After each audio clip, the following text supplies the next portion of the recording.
एक शख्स गाड़ी से उतरा और बड़ी तेज़ी से एयरपोर्ट में घुसा। जहाज़ उड़ने के लिए तैयार था। उसे किसी कॉन्फ्रेंस में पहुंचना था। वो खास उसी के लिए आयोजित की जा रही थी। वह अपनी सीट पर बैठा और जहाज़ उड़ गया। अभी जहाज़ कुछ दूर ही उड़ा था कि कैप्टन ने ऐलान किया, तूफ़ानी बारिश और बिजली की वजह से जहाज़ का रेडियो सिस्टम ठीक से काम नहीं कर रहा, इसलिए हम करीबी एयरपोर्ट पर उतरने के लिए मजबूर हैं।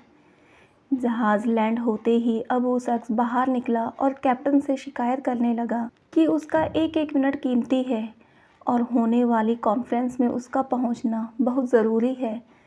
पास खड़े दूसरे मुसाफिर ने उसे पहचान लिया और बोला, डॉक्टर पटनायक, आप जहां पहुंचना चाहते हैं, टैक्सी द्वारा यहां से केवल 3 घंटों में पहुंच सकते हैं। डॉक्टर ने उस शख्स का शुक्रिया अदा किया और टैक्सी लेकर निकल पड़ा। लेकिन ये क्या, आंधी तूफान और मूसलाधार बारिश ने गाड़ी का चलना मुश्किल कर दिया। फिर भी ड्राइवर गाड़ी चलाता रहा। अचानक ड्राइवर को एहसास हुआ कि वह रास्ता भटक चुका है।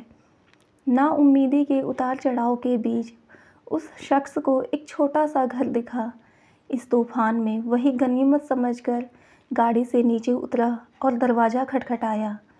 आवाज़ आई, कोई भी है, अंदर आ जाए। दरवाज़ा खुला है। अंदर एक बुढ़िया आसन बिछाए भगवत गीता पढ़ रही थी। उसने कहा, माँ जी, अगर इजाज़त हो तो आपका फ़ोन इस्तेमाल कर लूँ। बुढ़िया मुस्कुराई और बोली, बेटा, कौन सा फ़ोन? यहाँ ना बिजली है ना ही फ़ोन। लेकिन तुम बैठो, सामने चरणामृत रखा है, पी लो, थकान दूर हो जाएगी और खाने के लिए भी कुछ ना कुछ फल मिल जाएगा, खा लो ताकि आगे सफ़र के लिए कुछ शक्ति आ जाए। डॉक्टर ने शुक्रिया अदा किया और चरणामृत पीने लगा। बुढ़िया अपने पाठ में खोई थी कि डॉक्टर की नज़र उसके बगल में पड़ी। एक बच्चा कंबल में लिपटा पड़ा था, जिसे बुढ़िया थोड़ी थोड़ी देर में हिला देती थी। बुढ़िया ने पाठ समाप्त किया तो डॉक्टर ने कहा, माँ जी, आपके स्वभाव और एहसान ने मुझ पर जादू कर दिया है।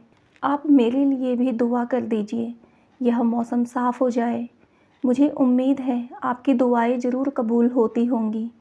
बुढ़िया बोली, नहीं बेटा, ऐसी कोई बात नहीं। तुम मेरे अतिथि हो और अतिथि की सेवा ईश्वर का आदेश है। मैंने तुम्हारे लिए भी दुआ की है। परमात्मा का शुक्र है, उसने मेरी हर दुआ सुनी है। बस एक और दुआ मैं उससे मांग रही हूँ, शायद जब वह चाहेगा उसे भी कबूल कर लेगा। कौन सी दुआ? डॉक्टर ने पूछा। बुढ़िया बोली, ये जो 4 साल का बच्चा तुम्हारे सामने अधमरा पड़ा है, मेरा पोता है। ना इसकी माँ जिंदा है, ना ही बाप। इस बुढ़ापे में इसकी जिम्मेदारी मुझ पर है। डॉक्टर कहते हैं इसे कोई ख़तरनाक रोग है जिसका वो इलाज नहीं कर सकते। वो कहते हैं एक ही नामवर डॉक्टर है। क्या नाम बताया था उसका? हाँ, याद आया, डॉक्टर पटनायक। वो इसका ऑपरेशन कर सकता है। लेकिन मैं बुढ़िया कहाँ उस डॉक्टर तक पहुँच सकती हूँ?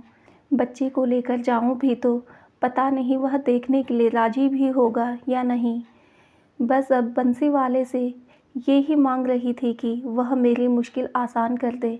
डॉक्टर की आंखों से आंसुओं का सैलाब बह निकला। वह रूंधे कंठ से बोला, माई, आपकी दुआ ने हवाई जहाज़ को नीचे उतार लिया, आसमान पर बिजलियां कौंधवा दी, मुझे रास्ता भुलवा दिया ताकि मैं यहाँ तक खींचा चला आऊँ। हे भगवान, मुझे यकीन ही नहीं हो रहा कि कन्हैया एक दुआ कबूल करने के लिए अपने भक्तों की इस तरह भी मदद कर सकता है। दोस्तों, वह ईश्वर सर्वशक्तिमान है। जहाँ इंसान बेबस हो जाता है, वहीं से उसकी परम कृपा शुरू होती है। यदि यह वीडियो आपको अच्छी लगी तो इसे लाइक और शेयर अवश्य करें।